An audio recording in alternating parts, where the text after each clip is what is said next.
So alongside my main job that I do, I have a bunch of different side hustles, partially in the e-commerce space, partially in the creative space. And in the creative space, I actually have kind of gotten hired by this one agency out of Miami doing club edits, hype videos, just general like hype style edits. It's kind of funny. I literally got discovered by posting like a Rush trailer that I made for my fraternity back in college, but got me a lot of work. And then this one agency out of Miami kind of took me in and has allowed me to do a bunch of these fun edits. So I'll edit for clubs like Live, like Dare, and a bunch of kind of smaller places too in Fort Lauderdale, along with some college stuff in the mix. I've kind of gotten this down to a science. I'm going to walk you through how I actually end up doing this. Last night I finished off one of these edits, and this was a fraternity edit, so a little bit more chill. It wasn't like as professional with one of these big nightclubs because that requires branding and kind of some actual drafts with this, whereas fraternities are usually a little bit more chill.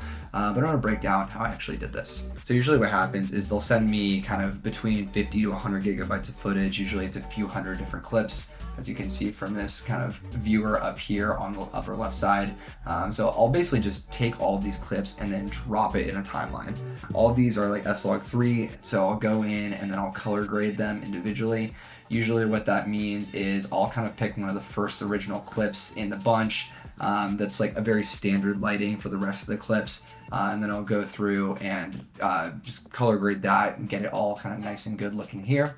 And then what I'll do is I'll make a few different defaults. So kind of I'll do like for super bright clips, a grade for that, a medium kind of brightness clip, a grade for that, and then like a darker clip that needs to have brightness up, a grade for that. And so I'll put a few of these different kind of defaults. I'll save them as apply grades up in the top left.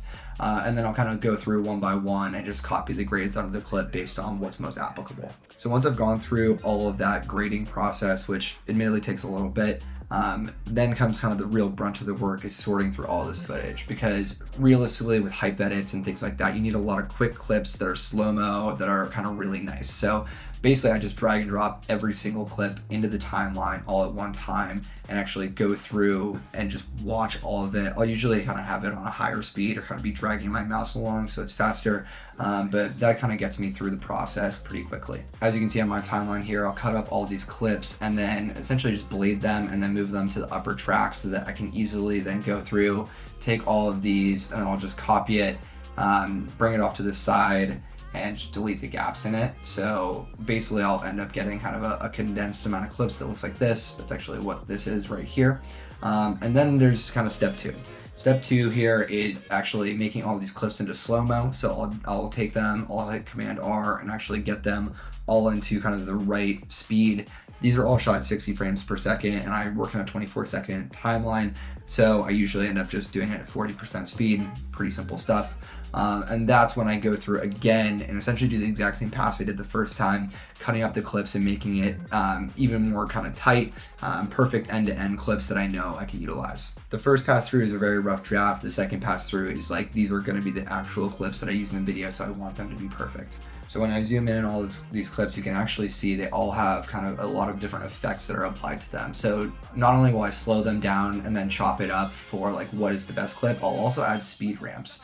So usually I'll kind of pick at like what moment I want like motion to stop and start. So for example, with this clip here, I saw these girls jumping and I wanted to go to another clip of girls jumping, but I wanted to speed up so it kind of had this like smooth transition there. So as you can see, it's kind of like slow, fast, and it's the exact same motion that goes through. So I'll pick this throughout a bunch of different clips, do a ton of different speed ramps, and then I'll also add some tracking effects in here too. Let me find one that's like a good example here. All right, so a lot of the time there's gonna be like a subject in the video that isn't center, or I want them to be centered and stabilized a little bit better than what the video actually shows. So to do that and to make it more of an interesting clip, I'll add like essentially a center point tracker on someplace on their face and make that like the center point track to the video so it looks super stable and cool. So this clip, for example, right here, we have this girl, so she stays very center clip, whereas in the original clip, let's see, you can kind of see in this original clip, she's like bouncing around a lot. It's very unstable. It's not great. And in this updated clip, I've not only added kind of the stabilization in the center, but I then added a dynamic zoom so it's moving the frame a little bit. This is the process that takes the longest. I probably spend at least an hour or two going through all of these clips and making sure all of them are perfect.